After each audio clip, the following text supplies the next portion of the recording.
नमस्कार दर्शकों, मैं हूं नाविका कुमार और आप जुड़ रहे हैं मेरे साथ सवाल पब्लिक का शो पर। पहले मुसलमान फिर संविधान, इस सवाल वाले नैरेटिव को लेकर आज संसद में भारी हंगामा हुआ। ये आरोप नेहरू गांधी परिवार के बेहद करीबी और कर्नाटक के deputy CM DK Shivakumar के बयान से उठा है। इस विवाद में अखिलेश से सवाल जवाब भी हुआ, जो मुस्लिमों को धर्म के आधार पर दिए जा रहे आरक्षण को लेकर हैं। ये वही कांग्रेस पार्टी है जिसने आपातकाल में संविधान की प्रस्तावना में सेक्युलर शब्द जोड़ा था। वही कांग्रेस मुस्लिम आरक्षण के लिए संविधान बदलने की मंशा रखने के आरोपों में घिर चुकी है। पब्लिक कॉन्ट्रैक्ट्स में 4% मुस्लिम रिजर्वेशन पर हो रहे हंगामे के पीछे यह तर्क दिया जा रहा है कि संविधान में धर्म के आधार पर आरक्षण मान्य नहीं है। इस पर डीकेएस के शब्द थे, हाँ मैं सहमत हूं, देखते हैं कोर्ट क्या कहता है। बहुत सारे बदलाव हैं, संविधान बदलेगा, ऐसे फैसले भी हैं जो संविधान को बदल देते हैं। एक तरफ राहुल गांधी संविधान बचाने का नैरेटिव चलाते हैं, यहां तक कि इसी कांग्रेस ने आरक्षण खत्म करने के अमित शाह के फेक वीडियो को सर्कुलेट किया और उस पर हंगामा हुआ। लेकिन आज जब मुस्लिम आरक्षण के लिए संविधान बदलने के मसले पर कांग्रेस घिरी तो पार्टी ने कहा कि डीके शिव कुमार के बयान को गलत कोट किया गया है। किरण रिजिजू और जेपी नड्डा के खिलाफ राज्यसभा में विशेष अधिकार हनन का नोटिस भी कांग्रेस पार्टी ने दे दिया। लेकिन क्या यह कांग्रेस का डैमेज कंट्रोल है? समाजवादी पार्टी के अध्यक्ष अखिलेश यादव ने भी आज साफ कहा कि धर्म के आधार पर आरक्षण नहीं है। फिर सवाल है कि संविधान बदलने की मंशा का आरोप, दलितों पिछड़ों के हक में सेंध का आरोप, विपक्ष में अलग थलग पड़ने की आशंका, क्या इन वजहों से मुस्लिमों को 4% वाला ऑफर कांग्रेस की आफत है? लेकिन आज की बहस से पहले ये देखिए fact sheet. I am a sensible senior politician than mister Nadda. I have been in the assembly last 36 years.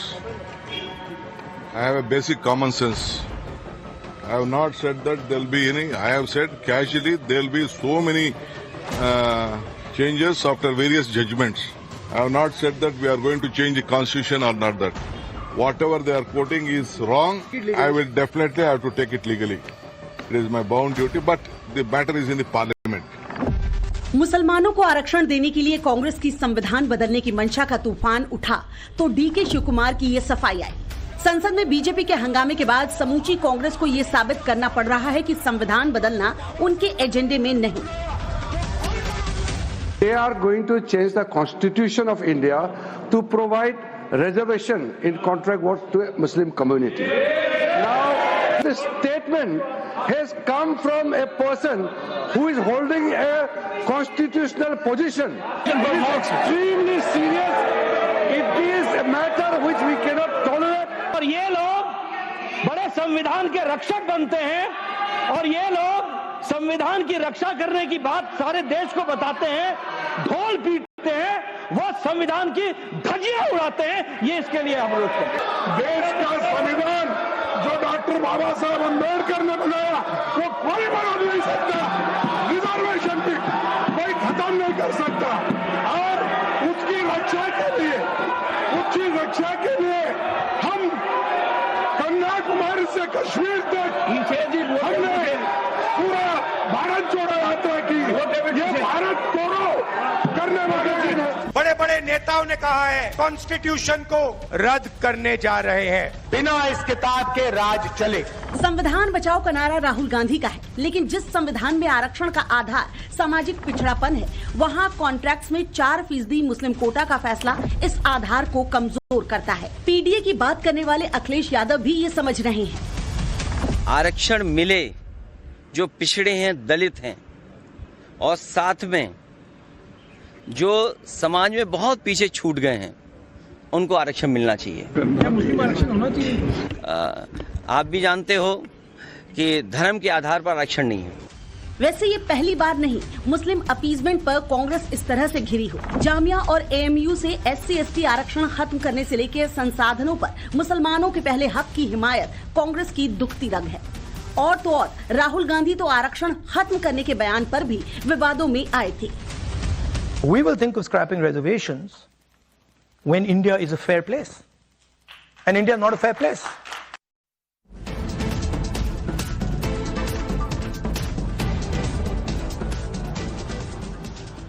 आज पब्लिक पूछ रही है सवाल पब्लिक का नंबर 1, क्या पब्लिक कॉन्ट्रैक्ट्स में 4% मुस्लिम कोटा से मोदी शाह विरोधियों की संविधान बचाओ वाली राजनीति की हवा निकल गई? क्या बीजेपी के पक्ष में आए हाल के चुनावी नतीजों को हिंदू एकजुटता का फैसला मानकर मुस्लिम कोटा जैसा कदम उठाया जा रहा है? क्या मुस्लिम वोट बैंक की जो फॉल्ट लाइन है विपक्ष के, जितनी आबादी उतना हक को दलित पिछड़ा कार्ड के उलट है? ये सवाल आज पब्लिक पूछ रही है और इन सवालों के जवाब देने के लिए आज हमारे साथ जुड़ रहे हैं बीजेपी के राष्ट्रीय प्रवक्ता प्रदीप भंडारी, तहसीन पूनावाला राजनीतिक विश्लेषक अनुराग भदौरिया, राष्ट्रीय प्रवक्ता है समाजवादी पार्टी के प्रोफेसर अनवर पाशा, राष्ट्रीय प्रवक्ता आरजेडी सैयद रिजवान अहमद वकील हैं और हमारे साथ आज के शो पे जुड़ रहे हैं। सबसे पहले तहसीन पूनावाला जी, मैं पूछूंगी, वो कहते हैं ना कि एक हाथ में आपने संविधान रखा हुआ है, जेब में आप संविधान लेकर घूमते हैं, लेकिन असलियत है कि बस निकल ही जाती है और वो असलियत आज निकल गई। गांधी परिवार के बहुत करीबी नेता हैं डीके शिव कुमार, जिन्होंने आज कह दिया कि संविधान का क्या है, बदल लेंगे। जब दोबारा सवाल पूछा तो कहा मैं तो कैजुअली कहता हूं। अरे संविधान की बात कैजुअल है? कभी भी बदल देंगे, कभी भी इसको उलट देंगे। क्या संविधान की बात कैजुअल है जो राहुल गांधी हाथ में ले लेकर घूमते हैं? तहसीन पूनावाला जी। नमस्कार नाविका जी, मुझे आपके शो पे शिरकत करने का मौका मिल रहा है, इसलिए मैं आपका बहुत बहुत शुक्रगुजार हूँ। सबसे पहले मैं बड़ी विनम्रता से आपसे एक गुजारिश करना चाहता हूँ और आपको थोड़ा सा नाविका जी करेक्ट करना चाहता हूँ। बार बार आपके शो के दरमियान ये बात कही गई थी कि 4% मुस्लिम रिजर्वेशन दिया जा रहा है। मैं बड़े जिम्मेदारी से दोबारा से मैंने वो सारे प्रावधान पढ़े। ये रिजर्वेशन माइनॉरिटीज और बैकवर्ड्स को दिया जा रहा है। इसमें क्रिश्चियन भाई बहन आए, जैन भाई बहन आए, सिख भाई बहन आए, बौद्ध भाई बहन आए। मुझे पूरा यकीन है नाविका जी कि इस तरह का गलती जो है आप उसको सुधार दोगे, मुस्लिमों के लिए नहीं है। दूसरी बात जो माननीय डीके शिव कुमार जी ने कहा, मैंने वो बात सुनी, एक प्राइवेट चैनल के उन्होंने एक फंक्शन में कहा था, उसके बाद आज जो उन्होंने क्लैरिफिकेशन दिया, और माननीय किरण रिजिजू जी और नड्डा जी की भी बात मैंने सुनी। मैं बहुत स्पष्ट रूप से दोबारा से कह रहा हूं, बहुत सारी चीजें जब कोई अमेंडमेंट्स आते हैं वो चैलेंज होते, कोई नया रूल निकलता है, चैलेंज होते माननीय कोर्ट के अंदर, कोर्ट इसका फैसला करता है। ये कॉमन सेंस की बात है नाविका जी। कांग्रेस की पार्टी के पास नहीं वो ताकत है हाउस के अंदर, नई राज्य की कोई सरकार संविधान को बदल सकती है। तो एक बवाल करते, डिस्ट्रैक्ट करते हम मुद्दे को कहां ले जा रहे? जो कांग्रेस पार्टी ने एक पॉजिटिव कदम लिया है वो कोर्ट में चैलेंज होगा, क्योंकि जो लोग सिख विरोधी है, क्रिश्चियन विरोधी है, बौद्ध विरोधी है, दलित विरोधी है, SC OBC विरोधी है, वो इसे चैलेंज करेंगे और उनका जवाब कोर्ट में मिलेगा। और सरकार के पास कई ऐसे जजमेंट्स है जिसके थ्रू वो इस फैसले को अपहोल्ड करेंगे। अब कोर्ट फैसला करेगा, इसलिए कांग्रेस कैसे संविधान को बदल सकती, मुझे प्लीज कोई बता दे। थैंक यू नाविका जी। तहसीन पूनावाला जी, सिख विरोधी तो कौन है? ये तो 1984 में ये देश देख ही चुका है कि सिख विरोधी कौन है। तो ये जो आप बार बार कह रहे हैं, सच्चा बनने की कोशिश कर रहे हैं, वो जनता तय करेगी। लेकिन मैं कहूंगी कि ऐसे कई ऐसे मसले थे 2024 में भी जिनमें संशोधन लाया जा सकता था, लेकिन आपने तो इसी पर 2024 का पूरा चुनाव खेलने की कोशिश कर दी। और प्रदीप भंडारी, अब 900 चूहे खाकर, वो आप मुहावरा तो जानते ही हैं, जवाब दीजिए तहसीन पूनावाला जी को। नविका जी, राहुल गांधी ने अपनी असली मंशा को स्पष्ट कर दिया है। एक तरफ सनातन को डेंगू मलेरिया एड कहते हैं, दूसरी तरफ कहते हैं कि वो रिजर्वेशन और आरक्षण को हटाएंगे, और तीसरी तरफ कहते हैं मुसलमानों को धर्म के आधार पर रिजर्वेशन देंगे। कांग्रेस पार्टी ने अपने मैनिफेस्टो में भी कहा था, और ये जरूर जेब में संविधान की खाली कॉपी लेकर घूमते हैं, क्योंकि 80 से ज्यादा बार तो संविधान को बदल चुके हैं और कैजुअली बदल सकते हैं। तो यह आज स्पष्ट हो चुका है कि कांग्रेस पार्टी SC ST दलितों के आरक्षण को छीनकर मुसलमानों को देना चाहती है। 2024 के इनके मैनिफेस्टो भी माइनॉरिटीज वर्ड था और प्रधानमंत्री नरेंद्र मोदी जी ने देश को इसके बारे में आगाह किया था। मैं इन्हीं के मैं कांग्रेस पार्टी को सरदार पटेल जी के 1949 के एक स्टेटमेंट को पढ़ना चाहता हूं। सरदार पटेल थे चेयरमैन कमिटी ऑन माइनॉरिटीज के, और सरदार पटेल कहते हैं कि यह सोच जो धर्म के आधार पर माइनॉरिटीज को रिजर्वेशन देने की है, इसका भारत में कोई जगह नहीं, ऐसी जगह पाकिस्तान के अंदर है, और जो वन नेशन नहीं चाहते वो ही इस सोच को आगे ले जाना चाहते हैं। तो आज जो कांग्रेस की सोच है वो भारत के संप्रभुता और अखंडता के खिलाफ है, और ये कोई एक नहीं है। रंगनाथ मिश्रा कमेटी में यही कर रहे थे नविका जी, जब इनकी सरकार थी, कि दलितों के आरक्षण को छीनकर मुसलमानों को दलितों के अंदर भी घुसेड़ना चाहते थे। और मनमोहन सिंह तो पहले ही कह चुके हैं कि पहला राइट टू रिसोर्सेज तो मुसलमानों का है। आज ये स्पष्ट है कि कांग्रेस पार्टी औरंगजेब और बाबर को अपना वंशज, अपना आदर्श मानती है, ना कि बाबा साहेब भीमराव अम्बेडकर को। खैर प्रदीप भंडारी जी, वो सरदार पटेल जी ने जो कहा था वो लेजिस्लेचर में रिजर्वेशन ऑफ माइनॉरिटीज पर कहा था, जहां तक मेरी याददाश्त है या मेरी रिसर्च है। लेकिन मैं अनुराग भदौरिया जी से पूछना चाहती हूं। अनुराग भदौरिया जी, अगर SC ST OBC का रिजर्वेशन छीन कर दे दिया जाए धर्म के बेसिस पर, तो आपका क्या अप्रोच रहेगा? आपका जो वो संविधान है उस पर कोई कष्ट नहीं आएगा? क्योंकि कांग्रेस की तो हिस्ट्री रही है, और मैं हिस्ट्री बता दूं कि इंदिरा गांधी जी के 1966 से 77 के बीच में 25 बार संविधान बदला गया था, और जो 42nd अमेंडमेंट हुई थी इमरजेंसी के दौरान, उसमें तो 41 आर्टिकल अमेंड हुए थे, 11 नए आर्टिकल डाले गए थे। तो संविधान कैसे बदला जाता है उसका बहुत एक्सपीरियंस है कांग्रेस पार्टी को। अब ये संविधान की रक्षा करेगा कौन? देखिए, अब किसकी क्या हिस्ट्री मुझे पता नहीं, लेकिन भारतीय जनता पार्टी की हिस्ट्री जरूर है कि वो झूठ बोल के प्रोपेगेंडा फैलाने की हिस्ट्री उनकी है, ये सभी जानते हैं।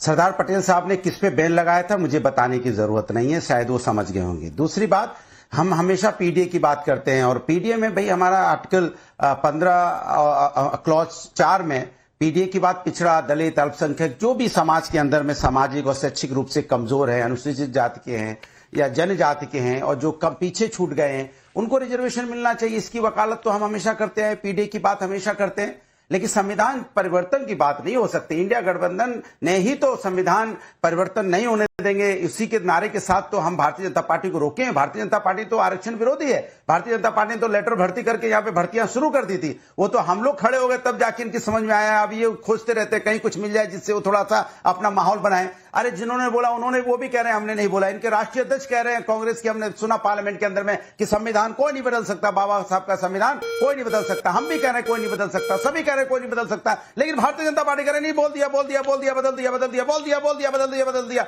ये जो झूठ सच प्रोपेगेंडा फैलाने की जो इनकी आदत है, ये आदत इनको छोड़ देनी चाहिए। देश के मुद्दों पे बात करनी चाहिए। देश बहुत अभी संविधान देश का मुद्दा नहीं है क्या नविका जी? लोग अपनी परेशानियों दलितों का हक देश का मुद्दा नहीं। मैं आपके शो पे ओपन चैलेंज करना चाहता हूं, अनुराग भदौरिया अगर प्रियम्बल पूरा पढ़ दे बिना देखे तो मैं मान जाऊं ये संविधान हितैषी है। हक कौन छीनना चाह रहा है? सवाल है कि लगा। अरे मई 2013 में अखिलेश यादव ने मुसलमानों का रिजर्वेशन को बैक किया था, यूपीए के प्रपोजल को। युवा परेशान, इस प्रियम्बल पढ़ के बताओ, प्रियम्बल की पहली 3 लाइन क्या होती है? अनुराग भदौरिया जी, कल ही महान राणा सांगा का अपमान करते हुए राजपूत समाज ने आपको विरोध किया था।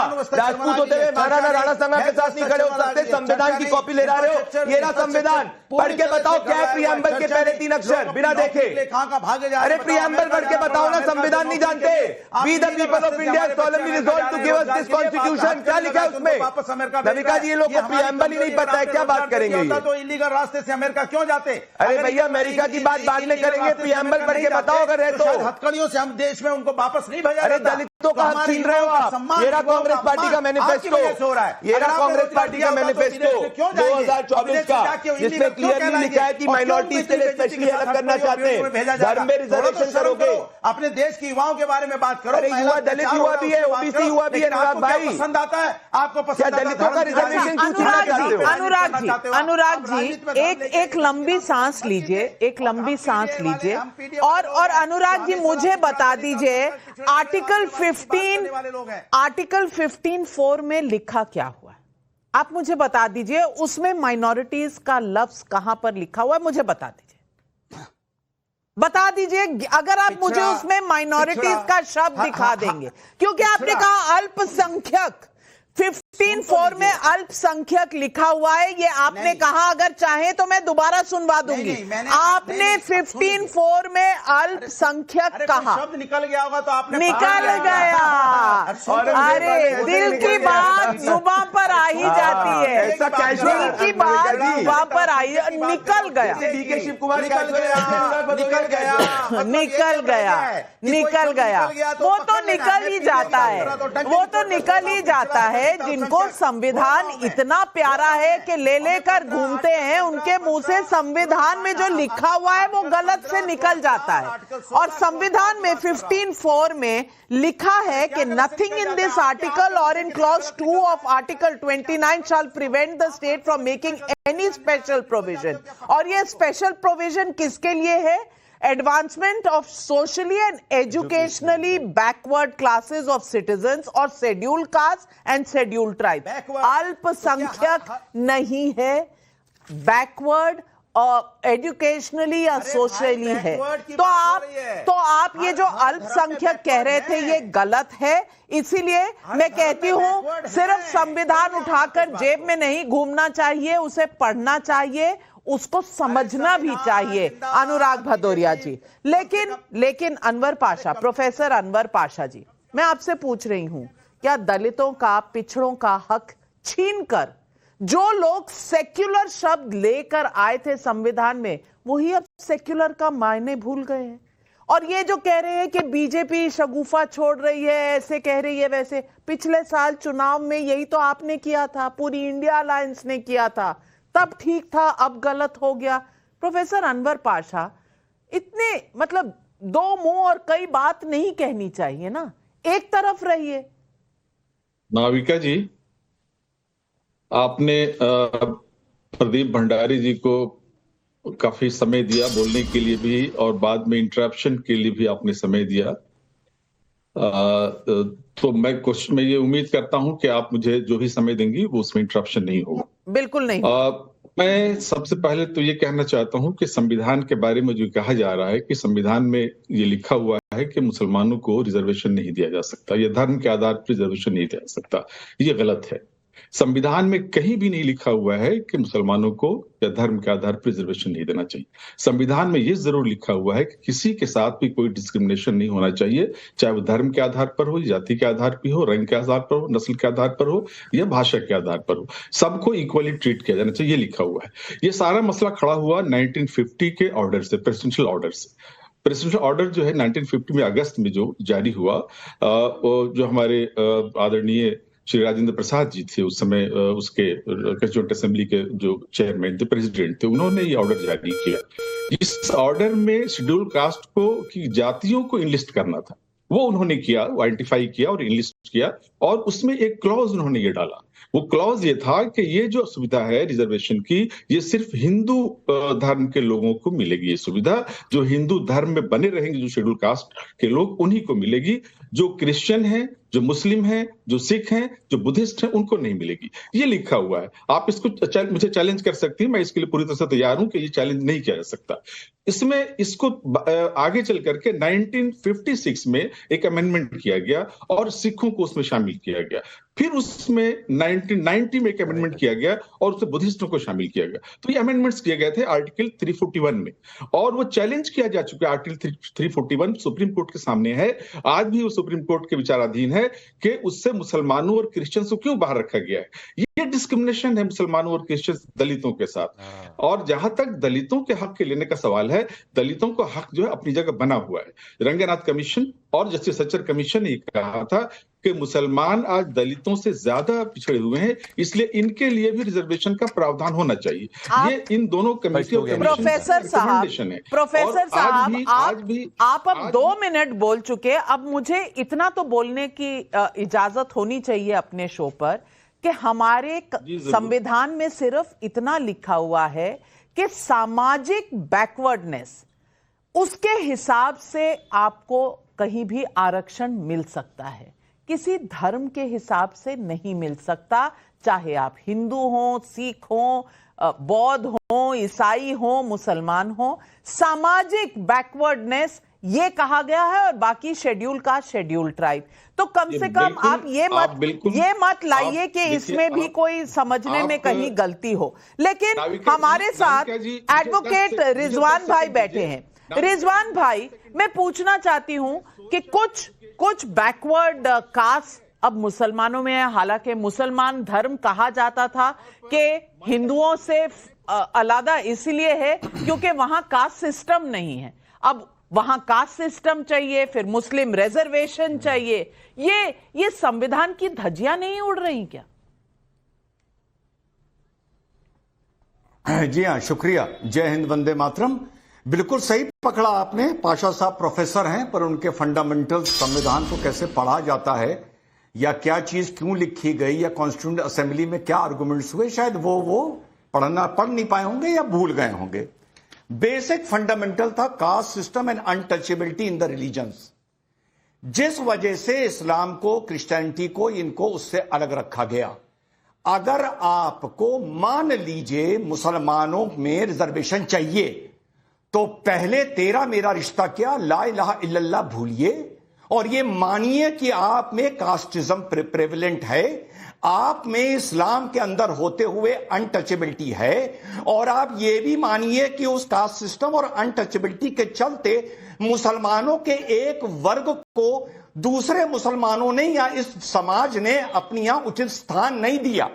पहले ये मानिए, फिर सुप्रीम कोर्ट जाइए, एक एफिडेविट दीजिए जो मैं कह रहा हूं, और संविधान को पढ़ने का और इंटरप्रेट करने का तरीका सीखिए। नंबर 1, हमारे तहसीन भाई ने कहा कि नाविका जी, मैं आपको करेक्ट करता हूं, उन्होंने ये बोला कि आप माइनॉरिटी में मुसलमान क्यों बोल रही हैं।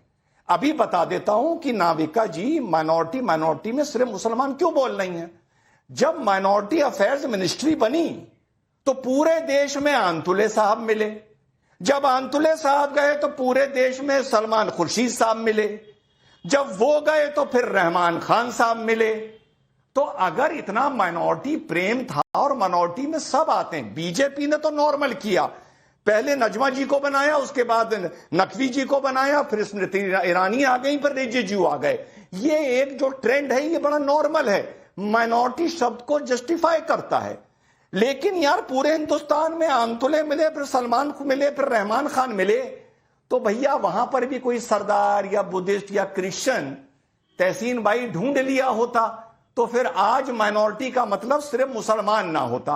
और अपनी बात खत्म कर दूं, अगर बैकवर्ड की बात है तो पहले यह बता दीजिए कि पसमंदा को 4% देंगे या सारे मुसलमानों को देंगे, क्योंकि पसमंदा को बैकवर्ड माना जाता है। तो फिर यह कहिए कि हम अशरफ को, सैयद रिजवान अहमद को नहीं देंगे, सिर्फ पसमंदा को देंगे।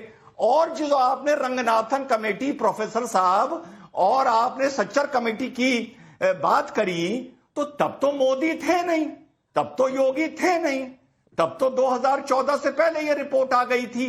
तो जरा जो आप कोटी पहने हैं, इस कोटी के 2 बटन खोलिए और अपने गिरेबान में झांक कर बड़ी अदा से देखिए कि यह वजह क्या थी कि यार मोदी जी के आने से पहले सच्चर कमेटी रिपोर्ट आ गई।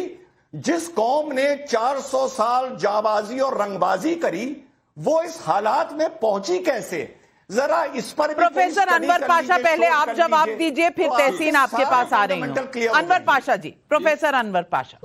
सैयद रिजवान अहमद साहब जो वकील हैं, शायद ये कॉन्स्टिट्यूशन का मुताला इन्होंने नहीं किया, नहीं पढ़ा। He has not gone through despite being a lawyer. मैं उनको ये कहना चाहता हूं, कॉन्स्टिट्यूशन में बैकवर्डनेस को डिफाइन किया गया है। बैकवर्डनेस सोशली, एजुकेशनली और इकोनॉमिकली, उसी के आधार पर बाद में ये जो मंडल कमीशन है, मंडल कमीशन ने दूसरी जातियों, दूसरी कास्ट के लोगों को भी इसमें इंक्लूड किया। Muslims are included in it on the basis of backwardness. Don't you think who are included in it? On basis of Muslims में backward Muslims हैं। On the basis of backwardness ठीक है। On the basis of backwardness तो है, लेकिन on the basis of religion, धर्म के आधार पर नहीं है प्रोफेसर अनवर पाशा। और यही पर आप मात खा गए हैं प्रदीप भंडारी। नविका जी ये खुद ही कह रहे हैं, R C Poudyal versus union of India 1994 के जजमेंट में सुप्रीम कोर्ट कहता है कि हमें पता है कि अगर सेपरेट रिलीजियस बेस्ड रिजर्वेशन होगा तो ये fundamental principle of a secular constitution के अगेंस्ट होगा। इंदिरा साहनी जजमेंट के अगेंस्ट भी कांग्रेस सुप्रीम कोर्ट ने यही कहा है। 22 मई 2024 को कलकत्ता हाईकोर्ट ने मुसलमानों को रिजर्वेशन ओबीसी जाति के अंदर देने वाले कलकत्ता गवर्नमेंट के हाईकोर्ट ऑर्डर को स्ट्राइक डाउन कर दिया है। क्या ये बात कर रहे हैं? कहीं नहीं लिखा है रिलीजियस बेस्ड रिजर्वेशन होना चाहिए। अगर नहीं जाते तो मैं कॉन्स्टिट्यूएंट असेंबली में जाना चाहता हूं। और नजीमुद्दीन अहमद कहते हैं कि अगर मुसलमानों को धर्म के आधार पर रिजर्वेशन दिया जाएगा या सेपरेट सीट दी जाएगी तो इससे हिंदू और मुसलमानों के बीच में बैर बढ़ेगा और यह भारतीय संविधान के विरुद्ध है। यह रही कॉन्स्टिट्यूएंट असेंबली। बाबा साहेब अंबेडकर को आपके सामने कोट कर देता हूं। Baba Saheb Ambedkar volume 17 part 3 page number 14 27 October 1951 को क्या कहते हैं कि मुसलमानों को धर्म के आधार पर रिजर्वेशन नहीं देना चाहिए। पंडित नेहरू ने एक भी स्पीच के अंदर SC ST की बात नहीं करी और मुसलमानों की इतनी बात करते हैं। कहां लिखा है धर्म के आधार पर रिजर्वेशन देना चाहिए? कहीं नहीं लिखा हुआ है। अरे हर जगह लिखा है संविधान के सुप्रीम कोर्ट के judgment. Professor Anwar Pasha, backwardness यानी कि अगर आप सामाजिक तौर से बैकवर्ड हैं आपको रिजर्वेशन मिलनी चाहिए, लेकिन धर्म के नाम पर कहीं भी नहीं है। और ये बात अगर आपको पता नहीं है, इल्म नहीं है, तो प्रोफेसर किस बात के मुझे नहीं पता। संजय नरपति का यूट्यूब पर सवाल आ रहा है, कांग्रेस को जब जब मौका मिला है तब तब संविधान बदला है, इसमें नया क्या है? रंजना मोरे का ठाणे से सवाल है, इतनी बहस की जरूरत क्या है? सिर्फ इतना बता दें कि पब्लिक कॉन्ट्रैक्टर्स में 4% मुस्लिम कोटा की जरूरत क्यों पड़ रही है? तहसीन पूनावाला जवाब दीजिए। मैं दो चीज बड़ी विनम्रता से कहना चाहता हूँ इस सवाल के जवाब देने के पहले। सॉरी अगर आपका कैमरामैन थोड़ा मुझे, ठीक है, थैंक यू। और दो चीज मैं बड़ी विनम्रता से कहना चाहता हूँ कि इंदिरा साहनी जजमेंट को चेंज करने वाला 103rd अमेंडमेंट माननीय नरेंद्र मोदी जी ने लाए थे EWS रिजर्वेशन में सबसे पहले। अब वो सही है गलत है माननीय सुप्रीम कोर्ट ने अप्रूव किया। तो सबसे पहली बात, इंदिरा साहनी जजमेंट को चेंज करने वाले माननीय प्रधानमंत्री नरेंद्र मोदी जी है 103rd कॉन्स्टिट्यूशनल अमेंडमेंट के साथ। दूसरी चीज मैं कहना चाहता हूं, ये जो रिजर्वेशन दिया जा रहा है ये सिर्फ और सिर्फ बैकवर्ड आधार पे दिया जा रहा है। और बैकवर्ड में उन समुदायों में जो सोशली और इकोनॉमिकली बैकवर्ड है उनको दिया जा रहा है। मैं आपको पढ़कर बता दूं, मनमोहन सिंह ने कहा था कि स्पेशली मुसलमानों को स्पेशल रिसोर्सेज होना चाहिए। ये वो ही कांग्रेस पार्टी अपनी विजन को इंप्लीमेंट कर रही है। सोशल एजुकेशनल बैकवर्डनेस है ही नहीं इसका क्राइटेरिया। और 2 करोड़ तक कौन से गरीब लोग हो गए जो बैकवर्ड है, जो 2 करोड़ तक के टेंडर मिल सकते हैं? जरा बता दो, क्या बात कर रहे थे तहसीन भाई? और इंदिरा साहनी जजमेंट के अंदर भी रिलीजियस बेस्ड क्राइटेरिया क्यों अमेंड ही नहीं किया है? वो इकोनॉमिकली बैकवर्ड को 3-2 सुप्रीम कोर्ट ने अपील किया है। एक सुप्रीम कोर्ट का जजमेंट दिखा दो तहसीन पूनेवाला, ओपन चैलेंज करता हूं, जहां कह रहे हैं धार्मिक रूप से आरक्षण सही है। माइनॉरिटीज कह रहे हो धार्मिक रूप से आरक्षण सही है। एक सुप्रीम कोर्ट का जजमेंट। ये जो कानून लाया गया है ये बैकवर्डनेस के आधार पे लाया गया है। इस पे चैलेंज होगा मुस्लिम कॉन्ट्रैक्टर्स। बैकवर्डनेस नहीं है, धर्म है। प्रदीप आपने बोला, आप मेरी बात सुनिए। आपके बोलने से ये आधार चेंज नहीं होता कि सिर्फ और सिर्फ बैकवर्डनेस में जो बैकवर्ड मुसलमान है, क्रिश्चियन है, बैकवर्ड सिख है, ठीक तो उसी तरह जैसे गुजरात के अंदर बैकवर्ड है उनको मिलाया जाए। फिर उसमें मुसलमान क्यों मेंशन किया? क्योंकि धर्म पर तो है नहीं। आप तो कह रहे हो सेल्फ डिफेंस भी माइनॉरिटी की लड़कियों को दिया जाएगा। आपकी नियत में कितना खोट है वो जनता समझ रही है। और इसीलिए DK शिव कुमार कह रहे हैं कि ये मामला कोर्ट में जाएगा। अगर आपने माइनॉरिटी कहा है और सब बैकवर्डनेस पर है तो रिजवान भाई मामला कोर्ट जाने की जरूरत क्या है? नाविका, मजे की बात यह है कि यहां पर इस तरह से डिस्कशन हो रहा है, मान लो बैकवर्डनेस के आधार पर मुसलमानों को इस देश में रिजर्वेशन मिलता ही नहीं। अरे for God sake, national TV पे आर्गुमेंट सही करो भाई। भारत में बैकवर्डनेस के आधार पर कम से कम 45 मुस्लिम कास्ट को ऑलरेडी रिजर्वेशन मिलता है। मिलता है। आप कैसी बात कर रहे हैं नेशनल टीवी पर बैठकर? कि मुसलमानों को रिजर्वेशन बैकवर्डनेस के आधार पर मिलता नहीं है। अरे पूरे देश में मिलता है, ओबीसी में मुसलमान आते हैं। कैसी बात कर रहे हैं आप? बिल्कुल आपने सही कहा, और सवाल पब्लिक के बहुत आ रहे हैं। अंजनी कुमार शर्मा इंदौर से पूछ रही हैं, अल्पसंख्यकों को आरक्षण वाली बात नहीं है, सीधे सीधे 4% सरकारी ठेकों में मुस्लिमों को आरक्षण की बात है, इसका क्या आधार है बताइए। पीसी तिवारी हल्द्वानी से पूछ रहे हैं, राहुल गांधी संविधान की कॉपी लहराते हुए संसद में कह रहे थे कि बीजेपी संविधान बदल देगी, लेकिन आज डीके शिव कुमार की कंट्रोवर्सी पर खुद एक शब्द क्यों नहीं बोल पा रहे राहुल गांधी। अनुराग भदौरिया जी, ये सवाल तो उठेगा, आप पीडीए की राजनीति करते हैं। आज अखिलेश जी ने बड़े चुन के अपने सवाल का जवाब दिया आज पत्रकारों को। उन्होंने कहा कि हम पीडीए के साथ खड़े हैं, बैकवर्ड सामाजिक न्याय के साथ खड़े हैं, लेकिन धर्म के आधार पर इस तरह की रिजर्वेशन आरक्षण नहीं हो सकता। तो ये कांग्रेस कहां जा रही है? इनको सही रास्ता दिखाते क्यों नहीं? देखिए,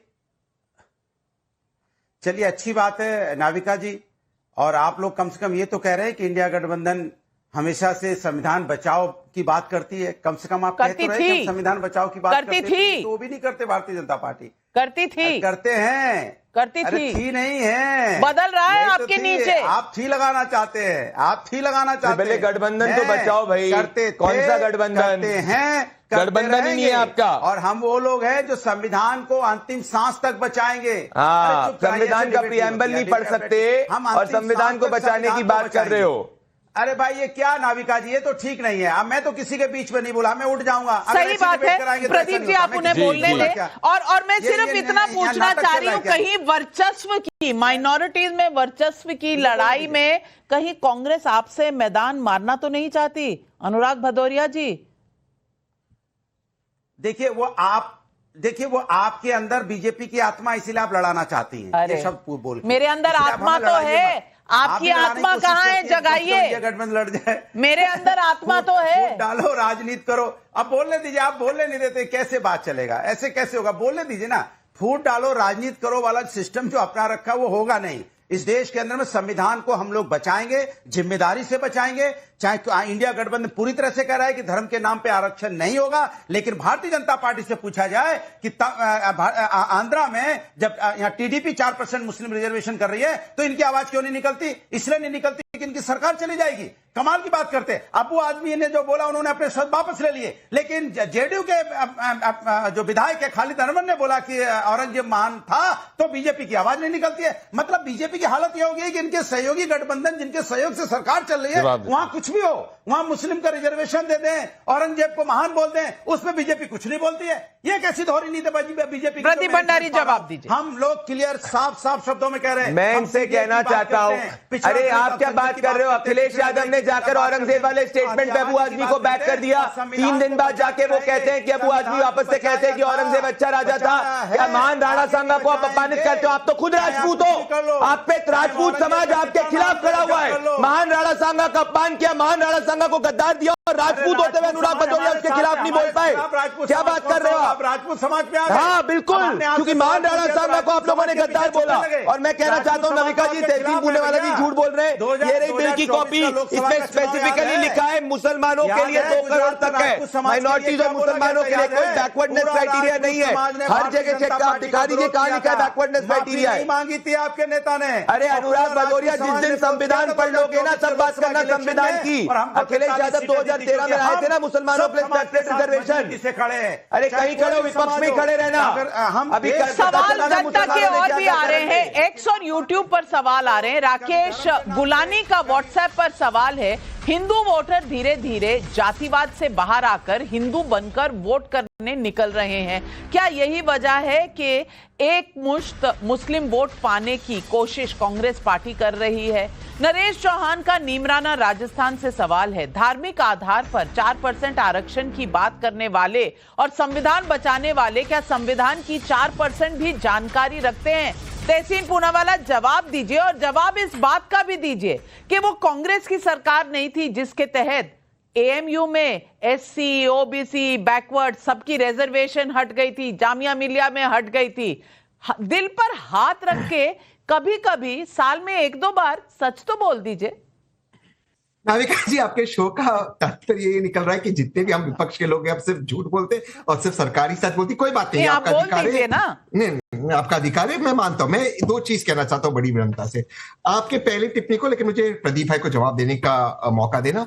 बिल्कुल मैं मान लेता हूं कांग्रेस खराब थी, उन्होंने जेएनयू, उन्होंने जामिया एएमयू से रेजोल्यूशन निकाला। कांग्रेस खराब थी, आरजेडी खराब थी, एसपी खराब थी। 11 साल से अनुराग भाई प्रधानमंत्री कौन है? वो रिजर्वेशन वापस क्यों नहीं लाए? थोड़ा प्रोफेसर साहब बता दीजिए। ये खराब थे तो वो क्यों नहीं लाए? दूसरी चीज, अब मैं आपको प्रदीप भाई, ये जो रिजर्वेशन का क्राइटेरिया है 4%, ये किस क्राइटेरिया है? कर्नाटका बैकवर्ड कमीशन, वो बिल का पूरा कॉपी पढ़ लेते हैं, उसी के बेसिस पे कर्नाटका बैकवर्ड कमीशन ही तय करेगा बैकवर्ड कौन है।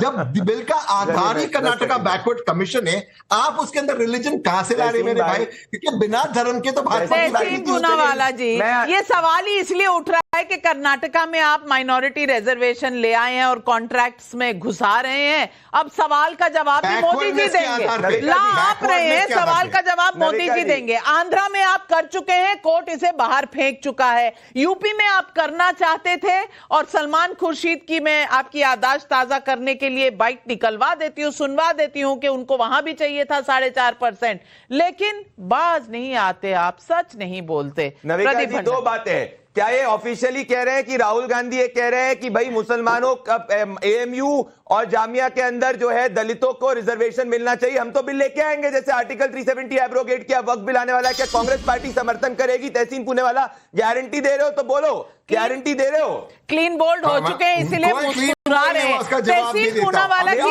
एक तो अच्छी बात है कि जब क्लीन बोल्ड हो जाते हैं तो मुस्कुरा देते हैं। हमेशा मुस्कुराता हूं आपके साथ और प्रदीप के साथ। आप मुस्कुरा देते हैं क्योंकि वो जो कहते हैं ना, the cat is out of the bag. Professor Anwar Pasha, secular की राजनीति करते करते ये कहां आ गए आप?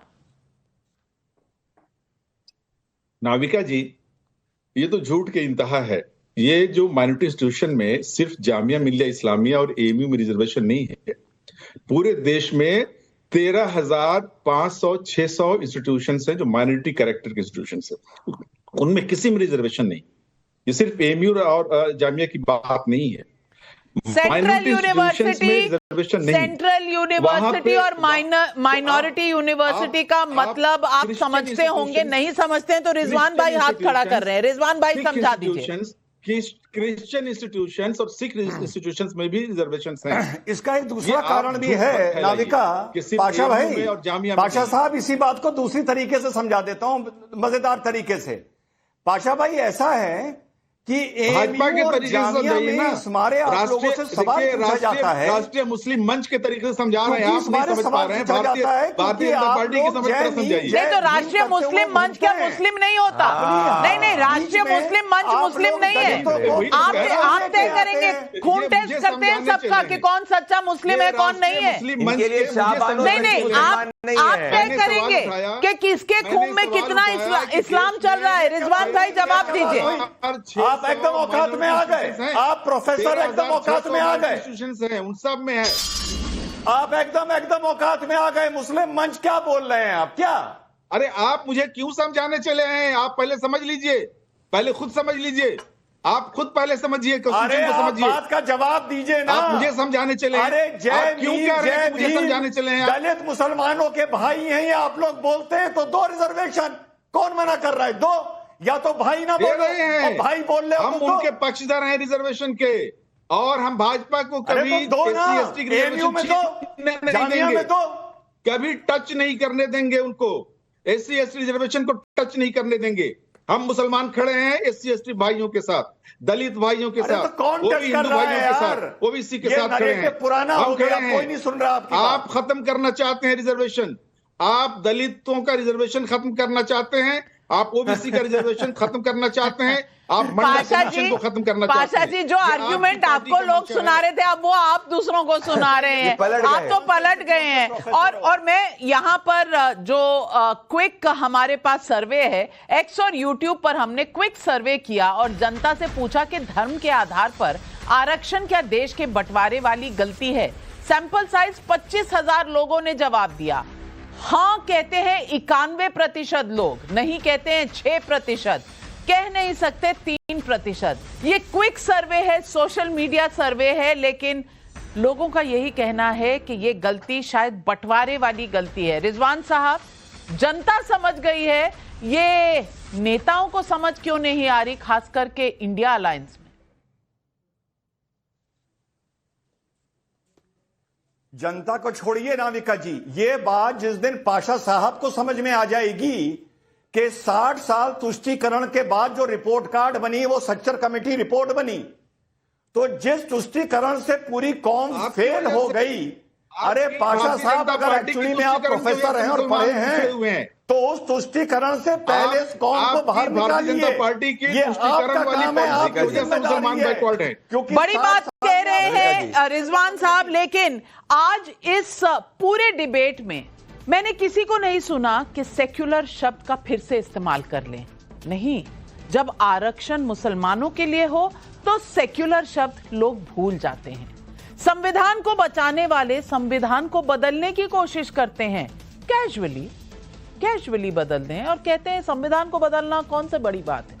और सनातन को डेंगू मलेरिया कहने वाले आज क्या कर रहे हैं, देश देख रहा है। आप दर्शकों कहां खड़े होते हैं? ये तुष्टीकरण की राजनीति कब तक, कैसे, और संविधान का क्या? जो कहते हैं संविधान बचाएंगे, क्या वो बचा रहे हैं? जरूर लिखकर भेजिएगा। आज तमाम पैनलिस्ट का धन्यवाद करती हूं।